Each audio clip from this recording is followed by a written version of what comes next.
Հարգելի հայրենակիցներ, քննարկում ենք ազգային ժողովում Հայաստանի Հանրապետության դատախազության 2024 թվականի գործունեության հաղորդումը։ Սա ըստ տրամաբանության եւ գործող կարգավորումների նպատակ ունի, որ իրավապահ համակարգի գործունեության արդյունավետությունը դիտարկվի, հանրության համար պարզ դառնա, թե ինչպիսի առաջընթաց կամ հետընթաց կա եւ մնացած բոլոր հարցերը, բայց ամենակարևորը իդեպ այս բոլոր քննարկումների արդյունքում, որպեսզի հանրությունը հասկանա, թե իր կյանքում կամ առօրյայում, որ հանդիպում են տարբեր հանցագործություններ, սպանությունից մինչև մանր գողություն եւ խուլիգանություն, ոնց է, որ դատախազությունը, որը այդ համակարգում առանցքային դերակատարում ունի, ոնց է պատկերացնում քայլերի հաջորդականությունը այդ հանցագործությունները կանխելու, դրանց հետևանքները, այսպես ասենք, որոշակիորեն նաև մեղմելու առումով։ Հիմա այս երկու օրա օգտվելով այդ առիթից փորձում եմ նաև հանրությունից ստացած բազմաթիվ քաղաքացիներից ինձ փոխանցված այդ բողոքները, մտահոգությունները փորձում եմ դարձնել քննարկման առարկա։ Այդ նորից նույնն է։ Գալիս է ներքին գործերի նախարարը սկզբից, ասում է դուք լավ չեք հասկանում, ինձ ասում, ըստ էության, ասում է դուք լավ չեք հասկանում, մենք ինչքան լավ բան ենք արել եւ այդ լավ բանը, որ մենք արել ենք, այդ մենք գիտենք։ Այսօր գլխավոր դատախազը ասում է այո, խնդիր կա, բայց այդ խնդիրը ըստ էության կապ չունի ամեն ինչի հետ, ինչը ես եմ որպես պատճառաբանություն բերում, բայց ես այդպես էլ այդ խնդրի հատկորոշումը պարզ ձևով, որպես Հայաստանի Հանրապետության քաղաքացի, որը բարեբախտաբար իրավապահ մարմիններում կամ դժբախտաբար չի աշխատել, բազմամիլիոն մեր քաղաքացիների նման, որպեսզի հասկանանք, լավ, այդ խնդիրները որտեղ են, դուք արդյոք տեսել եք, ոնց եք լուծում, որտեղ է դրա տրամաբանությունը։ Հիմա գամ ավելի կոնկրետ այն բարձրացված հարցերին, որը ինձ ամեն օրվա ռեժիմով առանց չափազանցնելու, երբ որ վերադառնում եմ ազգային ժողովից կամ մեկ այլ վայրից հասնում եմ բակ, ինձ տեսնող մեր քաղաքացիները առաջին այդ են ասում։ Ասում են, եղբայր, գողանում են մեր եղածը տնից, ավտոյից, մեր գրպանից, գողանում են։ Հետո երևի Աստված կամեցավ, որպեսզի ես իրապես հասկանամ եւ ասեց նաեւ լարի մի հատ էլ այնպես անենք, ինքը թող այդ դուժողի ընդհանուր շրջանակում մի հատ թող հայտնվի, որ այս մարդկանց ղադրը իմանա։ Բնականաբար, տիկին դատախազ, դուք ունեք բարձր պաշտպանվածություն, գրպանահատը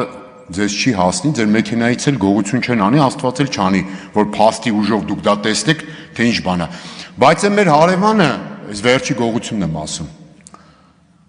որ գողացել էին իր ավտոմեքենան, որը ծառայում է որպես տաքսի, իդեպ այս դեպքում առանց որևէ երանգ տալու Արցախի Հանրապետության քաղաքացի է, Վարձով ապրում մեր բակում, տաքսիով տուն է պահում։ Այդ մարդու աշխատանքը տարել էին ավտոյի վրա ինչ կա չկա, 2 միլիոնանոց ավտոյից այնքան մաս էին տարել, որ համարյա 1 միլիոն ծախս պիտի աներ, որ այդ ավտոն վերականգներ։ Այդ մարդը կա, հիմա այն օր եկել էր հատուկ իմ այդ ծանոթանալու այդ խնդիրը ասելու։ Ասում է տանում են, բերում են, ինչ-որ բարեկներ եկան, արձանագրություն արեցին, գնացին, այդպես էլ ոչ մի բան։ Ավտոբուսից էլ են տանում, մարդիկ ավտոբուսից պարբերաբար գրպանահատները տանում են, մարդկանց 100 դրամը, 1000 դրամը, 2000 դրամը, տներից են գողանում մարդկանց, իրենց արդար քրտինքը, ոչ թե գողացածը։ Հիմա հարցը սպարզ բան է, էլի։ Ասում եմ, թվային վերություն, փառքաստու լավ կարողություն ունեք։ Մի հատ կարող եք ասել, օրինակ, քանի իմ կողմից նշված դեպք ա եղել կոնկրետ մարդկանց անձնական ավտոմեքենաներից գողության, բնակարանային գողության եւ ասենք օրինակ գրպանահատության։ Եվ օրինակ այս քաղաքացիների սեփականության ու իրավունքի նկատմամբ ոտնձգություններով գնահատված քանի դրամի վնաս է հասցվել Հայաստանի Հանրապետության քաղաքացիներին, այդ թվում նաև այստեղ նստած մարդկանց ընտրողներին։ Ինչքան է այդ վնասը, ինչ բնականաբար սոցիալական հետևանքների մասին ենք խոսում։ Հիմա վիճակագրությունը կարելի է մանիպուլացնել։ Երեք ասում էր ոլորտի պատասխանատուն գողությունը, ես չգիտեմ այդ ոնց է, էլի ձևակերպված, գողության դեպքերը կրճատվել են, բայց այս ձեր կողմից նշված այո դեպքերը ավելացել են։ Վիզուալ ամեն օր տեսնում ենք, չէ՞, ախր մարդիկ գալիս են, խոսում են, այդ թաղում նոր չի ապրում ենք, շատացել են։ Մի պահ համարներն էին գողանում, հետո դրան լուծում տրվեց եւ այս գողության ձևը վերացավ։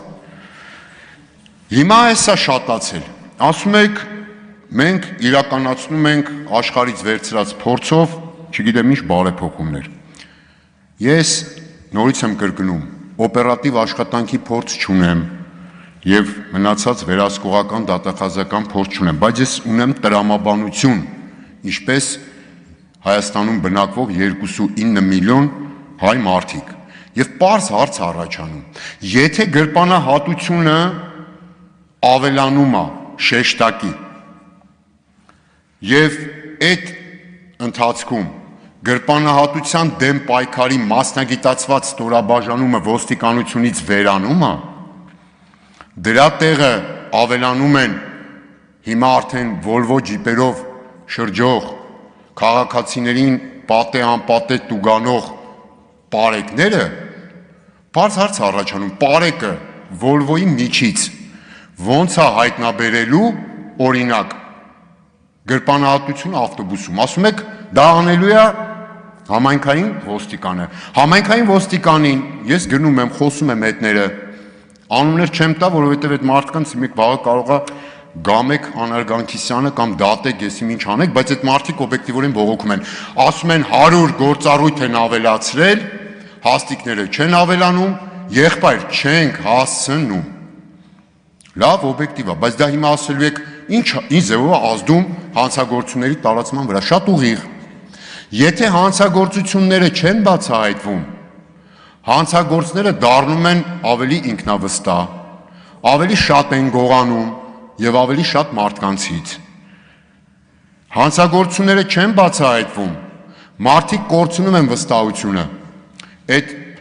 ավտոմեքենայի այդ Volt կարմիր գույնի Volt-ի գողությունից հետո դիմացի շենքի բնակչի մեքենայի հայլին էին գողացել։ Չգնաց ոստիկանություն, հորդորեցի, ասեց ոչ,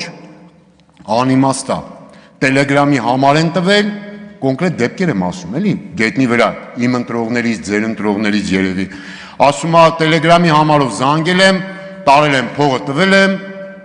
համարյա 2 անգամ էժան, պրծել եմ, պիտի գնայի շուկայից առնեի, 2 անգամ էժան եմ առել։ Այդ դեպքը լսող են հաջորդ գողություն, էլի չի գնա ոստիկանություն։ Գնացողների մի մասին էլ ձեզ վստահաբար ասում եմ, դուք ինձանից լավ գիտեք։ Վստահ եմ ասում, ինձանից լավ գիտեք։ Ոստիկանությունում ասում են, այն մարդ ինչ է հայտարարություն տալիս, սպասեք, տեսնենք, գտնենք այդ հայտարարությունը որտակ եւ տարածված են այդ դեպքերը։ Եթե նախկինում եղել են, այդ արդարացում չի, վատա որ եղել են, հիմական տարածում է։ Ինչ ան այդ ոստիկանը։ Գրանցում է ժամանակ չունի, չի գտնում, հետո մնում է իր վրա ամենատարբեր հետևանքներով։ Ասում է բարեփոխումների շրջանակներում մենք ներքին գործերի նախարարն ասում։ Ասում է ուզում ենք կամերաներից ինֆորմացիա, տարբեր կամերաների, շատ լավ։ Որ ուզում եք եւ ընկալելինի եւ տան, այդ նշանակում է որ այդ տեղածը պետք է արդյունավետ կիրառեք։ Ավտոբուսի մեջ 8 համարի ավտոբուսը, որի մեջ, ասենք, լինում եմ օրը 2 անգամ։ Այդ ավտոբուսի մեջ 8 հատ, 6 հատ կամերա կա։ Այն օրը հատուկ ավտոբուսի վարորդի կողքը կանգնել եմ, խնդրել եմ նայել եմ, ամբողջ ավտոբուսը միլիմետր առ միլիմետր նկարվում է։ Ամեն օր այդ ավտոբուսից, այդ համարի, գրեթե որ նայեք վիճակագրությունը, գրանցվածը չէ, իրականը, գողություն է լինում։ 3 օրվա ընթացքում էլ կորում է այդ նկարահանումը։ Պարեկները, ամենքային ոստիկանները 3 օրվա մեջ չեն հասցնում կամ չեն ուզում, ես մտածում եմ չեն հասցնում այնքան շատագողությունը, որ այդ տեղեկատվությունը վերցնեն։ Հետո ջնջվում է այդ մարդիկ փաստացի չեն կարողանում հայտնաբերեն հանցագործությունը եւ կանխեն։ Սրանք կոնկրետ դեպքեր են կամ գրպանահատը այսօրվա օրենսդրությամբ ձերբակալվում է, հետո չի կալանավորվում, դատարանից ազատ արձակվում, որովհետև փոքր է գումարի չափը, նույն ոստիկաններն ասում են հաջորդ օրը ազատ արձակվելու նորից ավտոբուսի մեջ կամ շուկայից գողություն անում։ Հիմա սա ձեր գործն է, թե չէ, իրավակարգավորումները, բայց դրանք դիմեն համակարգված վերլուծության, փաստերի գնահատման արդյունքում եւ կոնկրետ այստեղ դուք նաեւ այդ վերաբերյալ այսքան իմ հարցերին ի պատասխան պիտի գոնե առարկայական գետնի վրա լուծումներ եւ ակնկալվող արդյունքներ ասեիք, ցավոք չլսեցի։ Թագուհի Թովմասյան